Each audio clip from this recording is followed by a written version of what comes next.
going on, everybody? It's your boy Rail back with another review, man. Yo, this is Yellowstone season 1, episode 2. It seems like y'all digging it. It seems like y'all enjoying my review of Yellowstone. I'm actually enjoying Yellowstone. It's really good. And this episode is giving me more of the characters. Like, usually, I think I got it. Like, that's just because I watch a lot of TV.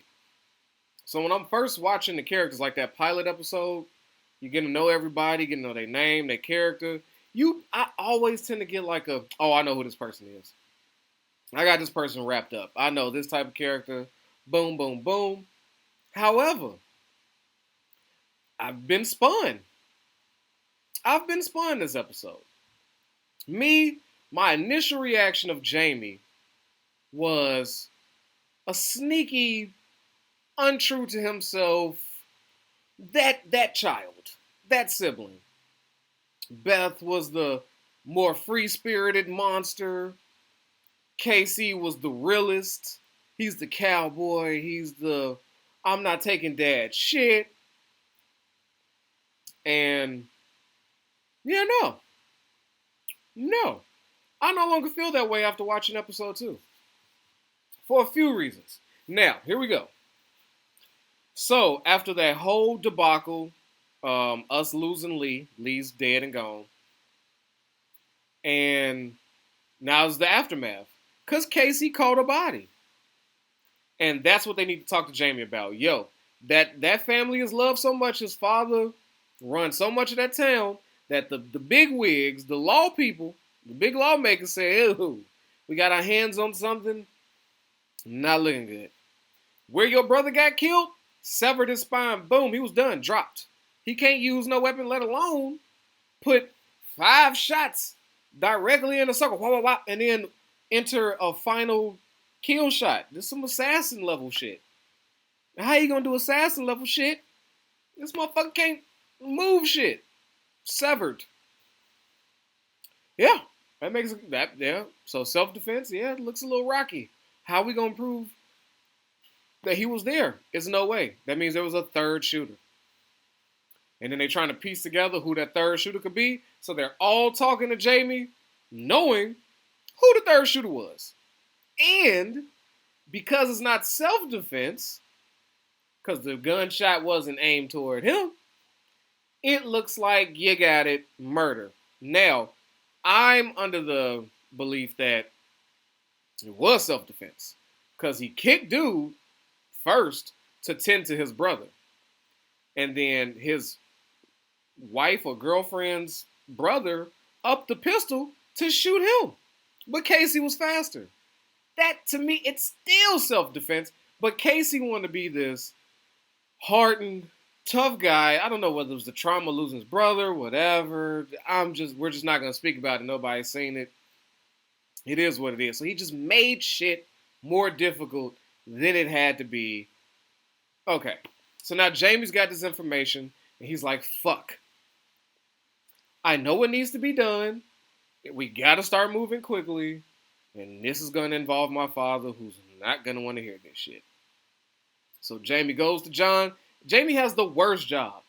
He has to constantly bring bad news to a man who... to not the easiest man. He's just not. John Dutton is not an easygoing guy. He's gonna make your life he can make your life a little bit difficult, especially if you want his kids. You know how he's gonna react. So he brings that information to his father, and immediately they both know without saying what needs to be done.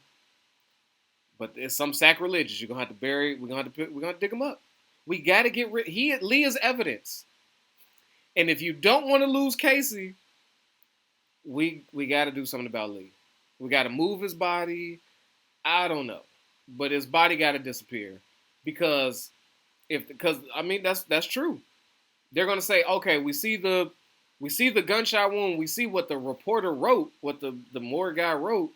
But we need to check for ourselves to make sure he's correct. Because all they're going off of is that picture and his diagnosis of the situation. So we need to unearth that to make sure he's on point. And the easiest way to make sure that doesn't happen, get rid of the body. So John is stressed. He ain't trying to do it until he knows for sure from Casey that he's telling them the truth. He goes out there with Casey. Now, help me understand something. That whole, the tractor flipped over, let me blow up this hole next to it. What was I supposed to do? I'm ignorant. I'm going to ask y'all a lot of questions. I hope it's somebody from Montana. I hope it's somebody that herds cattle, that watches this. I hope it's somebody that works on the farm, tends to land. I'm really leaning on y'all. I hope one of y'all watching. Hey, if you got a friend that does that, please tell them to watch Real. I'm going to have a lot of questions. I don't know shit about the country life. Okay? So, why is this nigga blowing up shit next to the tractor? Was it supposed to, I don't know. Was it supposed to give him a better angle to maybe get something in there to lift the tractor? Was he trying to blow the tractor up to make it look like a insurance thing and he failed because it wasn't close enough? Nigga, what was he doing? Outside of unearthing the raptor, which I thought was pretty cool. And if I was a kid, like his son, and I was like, holy shit, a dinosaur, like that's dope. And I got to thinking, like, yeah, you know what? It's still dinosaurs out there under the ground. Yeah, it's a lot of desert. Hell yeah, it's probably more dinosaurs. It's kind of cool. You just forget that. I'm just saying, like, this show makes you remind you of things like that this Earth has. Because when do I see Earth in the city of Chicago? Grass, trees, squirrels. I see fucking squirrels. That's about nasty ass possums. I hate possums. Raccoons are kind of on the cuter side. Fucking hate them too, though. Because they gangster out here. They get the hissing. And don't get me started on the city pigeons. Chicago pigeons? Hey, fuck you. Try jumping at a Chicago pigeon. He'll look at you like, fuck is wrong with you, nigga? Move along. Our pigeons don't play. That's the extent of my nature. That's all I see. That's all I know. Unless I go to the zoo. So, yeah, I just, it's refreshing. I'm like, damn, it do be dinosaurs out there. So I thought that was cool. But I digress. Just, I get lost in that world sometimes, which I like. I like getting lost when I'm watching Yellowstone. Like, what the fuck? Like, oh yeah. It takes me away from where I'm at, which is what a good show should do. But, yeah, I didn't understand that. So he goes out there to talk to Casey. Casey is not giving him information, but he's his father. And he answers his question without answering it. And he's the only person that's been enlisted in the Navy, or the Armed Forces, I should say. And the only one who could pull that off. It's not going to take them long. So now that is the crux of this episode. Saving Casey's ass. Right? Lee's dead. John is not trying to lose another son to being arrested. Now, this episode shows us the power of John, right? Jamie lays it all out for him. What am I dealing with? So he gives it to him. Hey, you got the coroner or whoever. I forgot his profession, but he got fired. He likes to get high with embalming fluid, right? Which is a heavy way to get high. I was like, whoa. So okay, we got that. Boom. Who else seen it that we need to get covered up? Okay, we got a witness. We need to take care of him. So you got two witnesses. One is a friend. One is just an honest man of God. And he might not be moved by your regular threats of money and stuff, because some things mean something more to certain people. Being a good person, being righteous with God, means a lot, and you ain't going to shake and move him from that. Now we see how John works with these situations. And he now knows that the chief, Tom and them, they got the reservation. They also got this same report. Okay, so he knows he's got to move quick. Whatever he thought he could have did, maybe got away with, it is now times 10 because, Chief Tom is going to have this information and he knows that that's the death shot to John. So they know. They playing the game. The game has begun. Now, what I like is John's maneuvering of the situation. This is some true Game of Thrones type shit, right? This is what I would imagine John Dutton is who I would imagine Tywin Lannister to be in this day and age. In that situation, he's 1,000% Tywin Lannister. Family lineage over everything. Everybody else getting ran over if you fucking with my family. Now, what I find interesting in this, right, is before he goes down this line of cleaning up, he's talking to Beth, and Beth seems to me to be his only confidant. Their relationship seems very open and honest, and he knows that she doesn't fear him, she doesn't give a fuck, and he respects her and her honesty. So that's his consigliere. That's the vibe I'm getting. And without them saying anything, she says, "You know, Casey was her favorite, and we need to look out for him." And right then and there, John was like, "Yeah, you about right." And by her favorite, she's talking about Mom. So Mom is passed, and when Jamie came in to first ask Beth for help, this is why I say Jamie is. I thought he was like a little squirrely, a little snaky. Jamie is true to who he is. Because he came in there to ask his sister Beth for help. She says, oh, makes a joke of him being gay. And he says, no, I'm celibate. And I said, oh shit, wait, I didn't see that coming. And that's because he fears to bring on this gene. And so, but that he has no fear. Like, he is who he is. When they first brought him in the beginning, he was like, let's talk about your future. He's like, yeah, I like to hear that. He's a man who would love to be his own man, succeed. He got no problem letting the motherfucker know he's celibate and ain't out here fucking. He ain't got nothing to prove to nobody. And I'm like, oh, okay, Jamie's the real one. Then here go Beth. I don't know what she got going on. I don't know if she's close to death. I don't know if she's been diagnosed with something.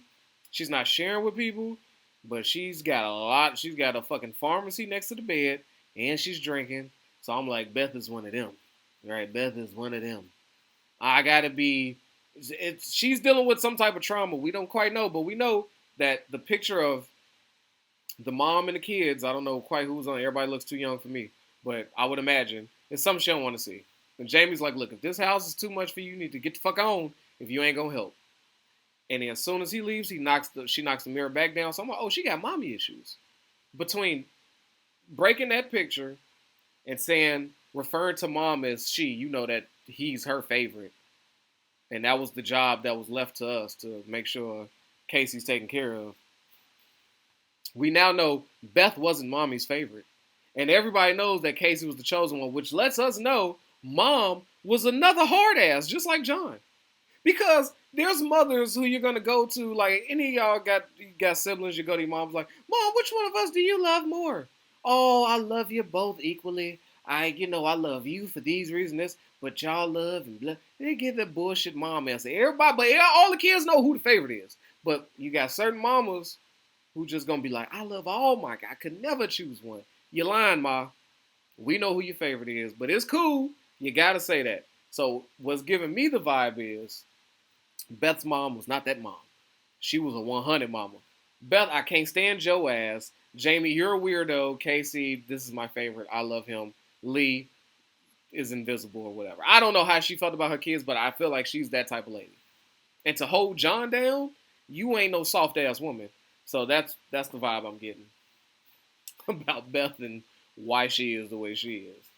So I get a little bit more insight on that. She's got mommy issues, and she's, and when Rip came, and now she's fucking with him again. He's like just want to do a regular date. But they go and do a date of watching some coyotes kill something to get drunk. I'm like, yo, Beth is dark. She's fucking dark. I don't know if death is coming for her. She's seen death. I don't know if she's waiting for death. But that conversation with her and Rip, she's talking about sins and, oh, we both stand alive because we got to pay a penance. Either them two did something bad together, got some secret, and that's what's holding them two together. I don't know. But their relationship is terrifying. Rip and Beth. Them two should never conceive. They're going to make Chucky. They're going to make a fucking Damien. Them two should stop having sex. She should have her womb removed. Because I don't know what the fuck. Beth could, I don't know. Jamie's on to something with celibacy. There's something going on.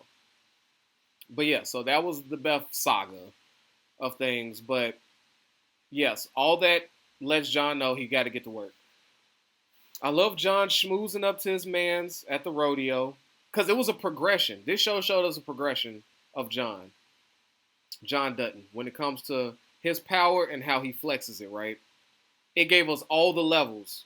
It was really a genius episode, and I loved how they did it. Right, because you want to know just how powerful John is and how much influence he has. Right, we don't know that. We don't know that, and they progressed it, and they showed us the many different hats John wears. So,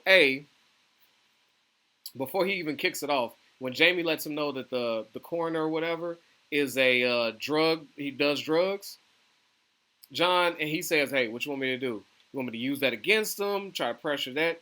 He said, I'll get back to you and let you know. And then he stopped himself immediately and said, you know what? I'm not negotiating with some drug user, some crackhead. So right there, John shows you there's a line. He doesn't respect people who does drugs, and he's not going to give them the respect of a threat.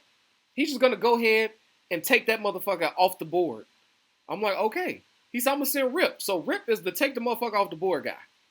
John's like, just pluck him right off. So we got the cold-hearted, I'm not negotiating with terrorists side of John.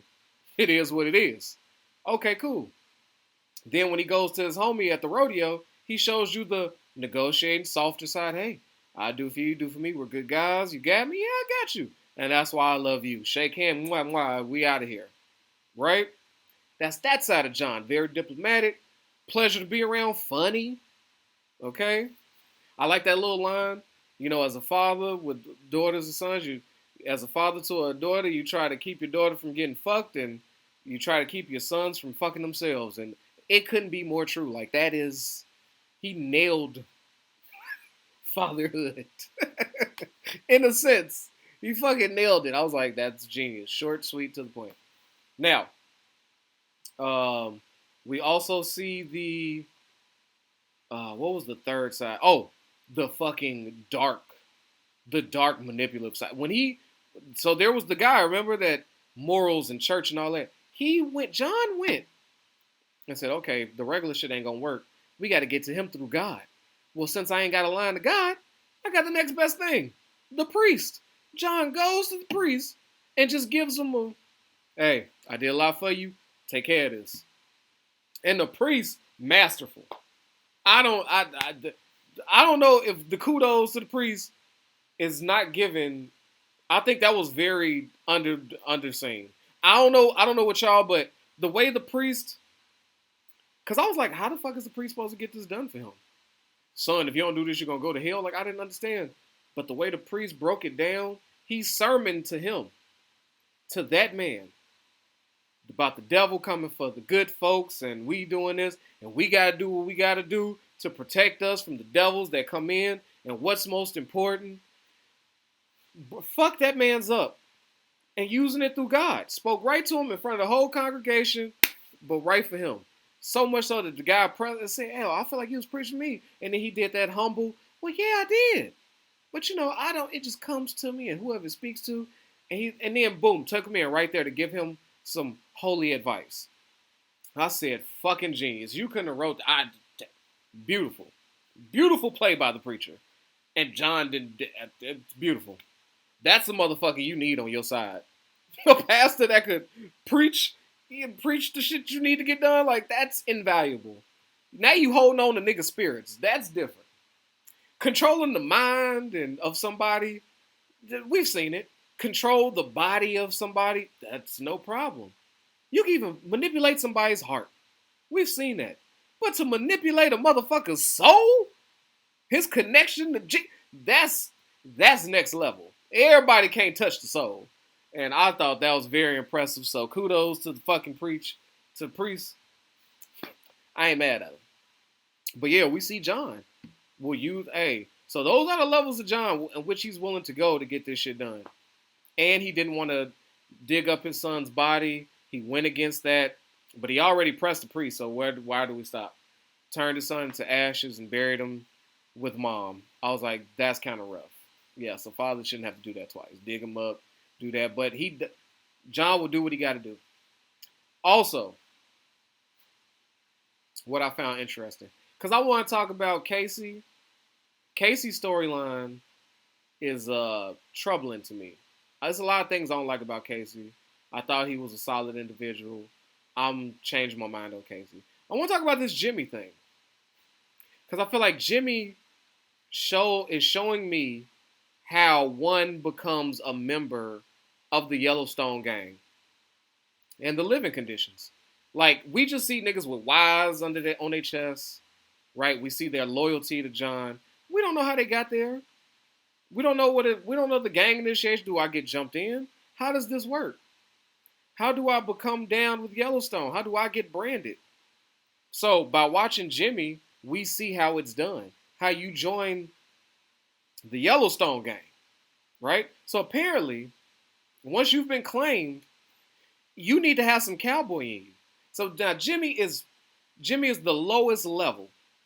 Thief, drug user.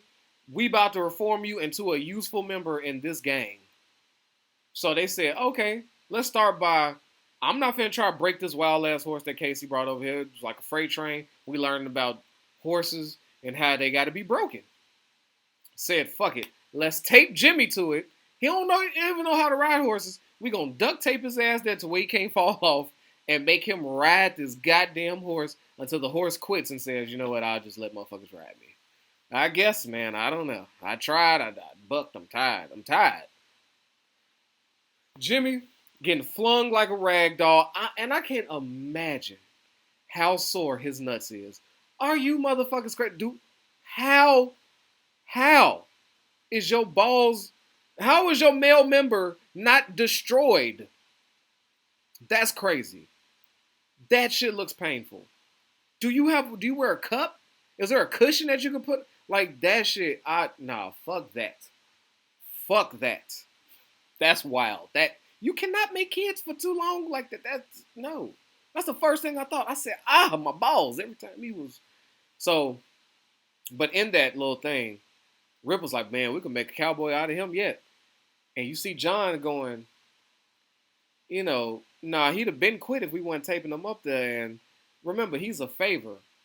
We ain't really invested in him, which is showing that John separates his real gang and who deserves to be there versus somebody, hey, I don't give a shit if he lives or dies, but he needs to be useful, and riding a horse is bare minimum.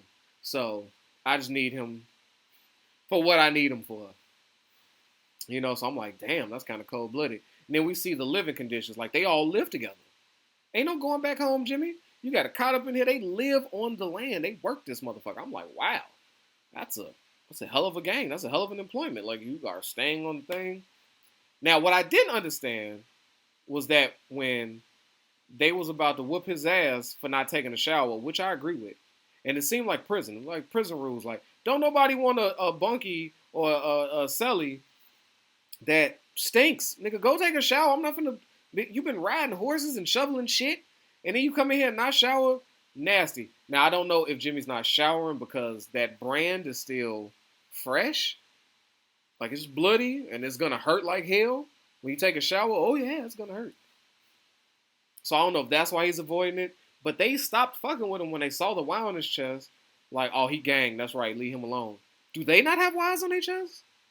If we all got Y's on, do we not? I don't know. Don't know why Jimmy don't shower. Don't know why the old man took up for him and gave him his warm shower in the morning.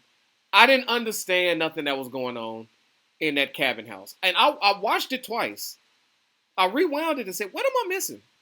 What the fuck just happened? I don't know. I gave up. I don't know. So maybe one of y'all know, again, help your boy out. Please get in the comments, educate me. The best, your idea is the best idea. I have no clue. So yeah, I think the Jimmy story is interesting.